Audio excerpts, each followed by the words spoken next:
Hello बच्चों, चौहानी education channel में आपका स्वागत है। लर्निंग आउटकम्स आधारित लर्निंग गैप सामग्री विषय हिंदी कक्षा 6वीं के अंतर्गत पाठ पीर पराई जाने रे की वर्कशीटों को तैयार करेंगे। अभ्यास वर्कशीट क्रमांक 1।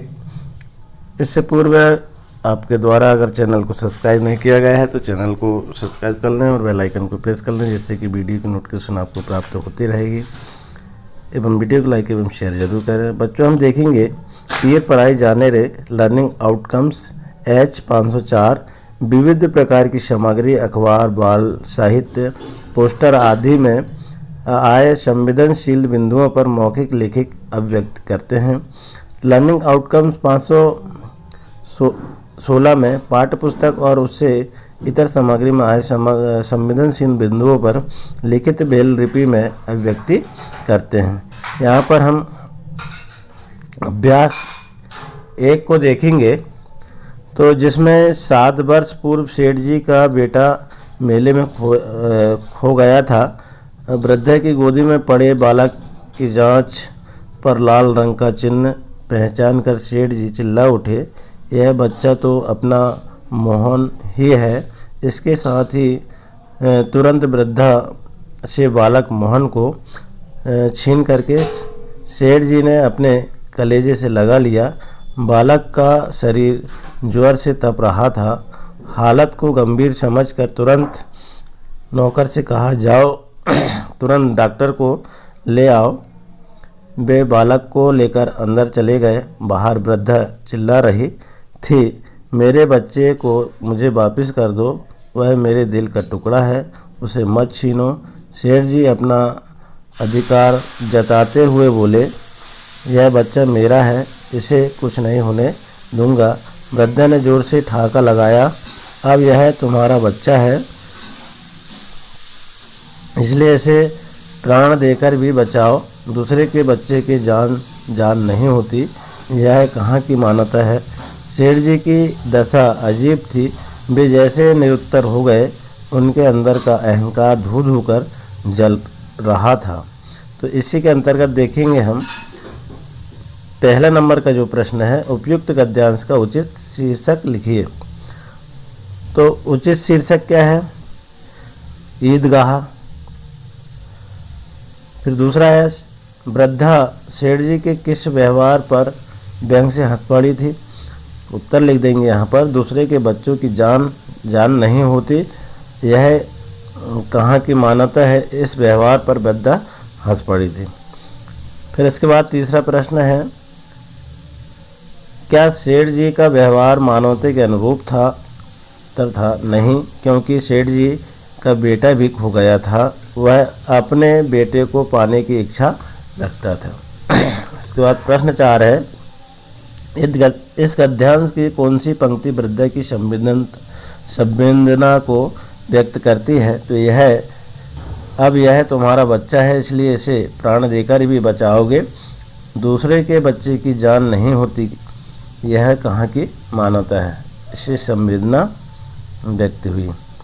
प्रश्न 5, वृद्धा और सेठ जी की बालक के प्रति ममता में क्या अंतर है?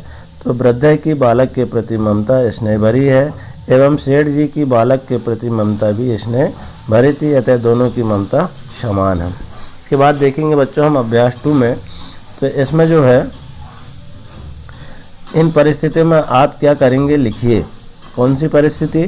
तो यहाँ हम देखेंगे, पहला, किसी भीड़ भाड़ वाली जगह में आपको कोई खोया हुआ बच्चा अगर मिल जाए तो आप क्या करेंगे? यदि हमें किसी भी भीड़ भाड़ वाली जगह पर कोई खोया हुआ बच्चा मिलेगा तो उसे हम अपने पास रख लेंगे और उसके माँ बाप का पता करेंगे। इसके बाद दूसरा है, आपके गांव या मोहल्ले में किसी निर्धन व्यक्ति के घर में आग लग जाने से उसका सारा सामान जल जाए, तब क्या करोगे? तो यदि किसी गांव में निर्धन व्यक्ति के घर आग से उसका सामान जल जाए तो हम उसकी मदद करेंगे, हम उसे खाने पीने की वस्तु ला करके देंगे। इस प्रकार से हम मदद करेंगे। इसके बाद देखिए तीसरा प्रश्न है, आपका कोई साथी पेन और काफ़ी खरीदने में असमर्थ हो, जबकि आपके पास जेब खर्च के लिए मिले बहुत से रुपए हैं। ऐसी स्थिति में आप क्या करेंगे, यहाँ हम लिख देंगे, यदि कोई मेरा साथी पेन और कापी खरीदने में असमर्थ है तो हम उसके लिए आवश्यक पेन कापी लेकर के देंगे, साथ ही उसकी मदद करेंगे। इस प्रकार से हम इसमें लिख देंगे। इसके बाद देखेंगे बच्चों, चौथा जो है, रास्ते में एक बूढ़ी महिला भारी थैला मुश्किल से उठाए उसी ओर जा रही थी जिस ओर आपका घर है। तो ऐसी स्थिति अगर आपको देखे तो आप क्या करेंगे, यहाँ पर हमने लिखा है, यदि रास्ते में बूढ़ी माँ भारी थैला लेकर जा रही है तो हम उसके थैले को रखकर उसके घर तक पहुँचा देंगे। ये हमारी मानवता है। इस प्रकार हम जो है इन सवालों, इन प्रश्नों के उत्तर को लिख देंगे। अब इसके बाद देखेंगे बच्चों हम मूल्यांकन 3। अब मूल्यांकन 3 में क्या है, मानसी अपने दादाजी के साथ रोज़ घूमने जाती है। रास्ते में वे एक बेंच पर बैठकर सुस्ताने लगी। वहाँ बैठकर वे अपने साथ लाए भीगे चने, अंकुरित अनाज, मूंगफली या बिस्कुट आदि खाते हैं। एक दिन मानसी दादाजी के साथ बेंच पर बैठी बिस्कुट खा रही थी, तभी एक पिल्ला उसके पास घिसटता हुआ आया। उसने देखा कि पिल्ले के पिछले दोनों पैर टूटे हैं। वह आगे के दोनों पैर के सहारे जैसे तैसे घिसट कर चल पा रहा था। मानसी ने उसकी ओर देखा। इसके बाद क्या हुआ लिखिए। तो इसके बाद क्या हुआ लिखेंगे हम। तो मानसी ने उसे पिल्ले को पकड़ा और उसके पैरों का इलाज करवाया। फिर धीरे धीरे वह पिल्ला ठीक होने लगा। पिल्ले को वह प्रतिदिन भोजन देती थी, उसे दूध रोटी भी देती है। धीरे धीरे पिल्ला को मानसी के साथ रहना पसंद आ गया और उसके साथ साथ खेलने लगा। तो इस प्रकार की आगे की इसमें किस्सा है। इसके अंतर्गत हम देखेंगे, नीचे लिखे प्रश्न के उत्तर लिखिए। नंबर 1, अनुमान के आधार पर बताइए कि पिल्ले के पैर कैसे टूटे होंगे। आपको अनुमान लगाना है कि पैर जो है कैसे टूटे होंगे। तो पिल्ले के पैर पर किसी व्यक्ति द्वारा उसके पिछले पैरों से गाड़ी चला दी गई होगी, जिससे पिल्ले के दोनों पैर टूट गए। इस प्रकार का हम इसमें लिख देंगे। इसके बाद देखेंगे दूसरा, पैर टूटने से पिल्ले को क्या क्या परेशानी हुई होगी। तो हम अनुभव कर सकते हैं कि किस प्रकार की परेशानी हुई होगी।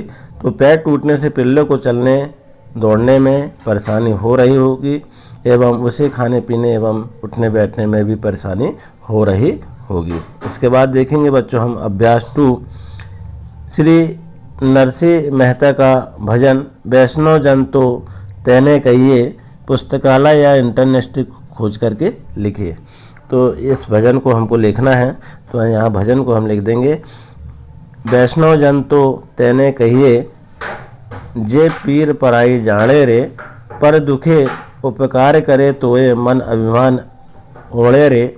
वैष्णव जन तो तेने कहिए, जो पीर पराई जाने रे, सकल लोकमा रहने बंदे, निंदा न करे कि नीरे, बाच काच मन निश्चल राखे, धन धन जननी तेरे रे।